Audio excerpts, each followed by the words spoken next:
Alors, petite actu sur Tom's Guide, Tesla va changer l'alliage du Cybertruck, son pick-up électrique. Lorsque les gens pensent à la présentation du Cybertruck de Tesla, ils se souviennent surtout que le corps en acier inoxydable a résisté à plusieurs coups de masse. La vitre du véhicule, elle, dont on a dit qu'elle était incassable, n'a pas bien résisté. Elon Musk a cependant annoncé que le constructeur automobile allait changer l'alliage pour la fabrication de son prochain pick-up Cybertruck tout électrique pour quelque chose d'encore plus dur.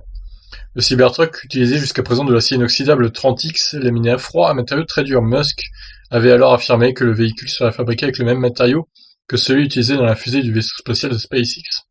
Le constructeur automobile avait déclaré également que s'il y avait quelque chose de mieux, nous l'utiliserions, tout en faisant allusion à la volonté de créer un véhicule résistant et d'offrir aux passagers une protection maximale.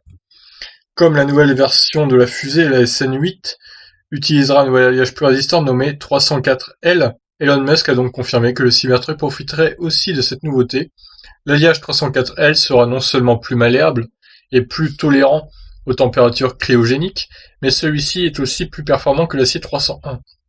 Il est cependant peu probable que les consommateurs aient besoin d'un véhicule résistant à des températures aussi extrêmes.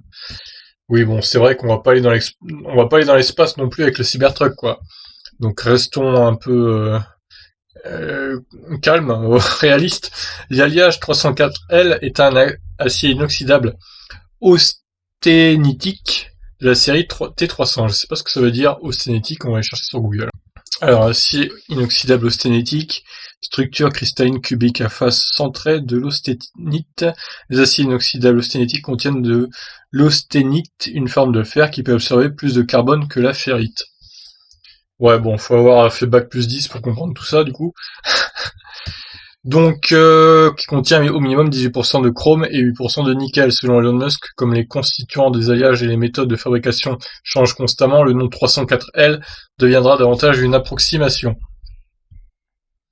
Tesla et SpaceX s'associent pour créer de nouveaux matériaux à utiliser sur Terre et dans l'espace. Ils ont constitué des équipes d'ingénierie des matériaux pour développer de nouveaux matériaux avancés pour leurs produits respectifs. Tout a commencé en 2016 lorsque Elon Musk avait engagé Charles Koeman, expert en alliage chez Apple, pour diriger l'ingénierie des matériaux dans ces deux entreprises simultanément. Voir que le Cybertruck utilise les matériaux les plus récents, qui devraient normalement être réservés aux engins spatiaux, est un gage de qualité pour les futurs clients. Ok, bon bah toujours des changements, hein, Elon Musk. Faut voir à niveau poids aussi ce que ça peut donner. Peut-être que le nouveau matériau est plus léger, donc le véhicule sera peut-être un peu plus léger. C'est pas précisé néanmoins, donc on ne sait pas. Mais bon, bah c'est bien, hein, en tout cas, un nouveau matériau donc pour le Cybertruck de chez Tesla.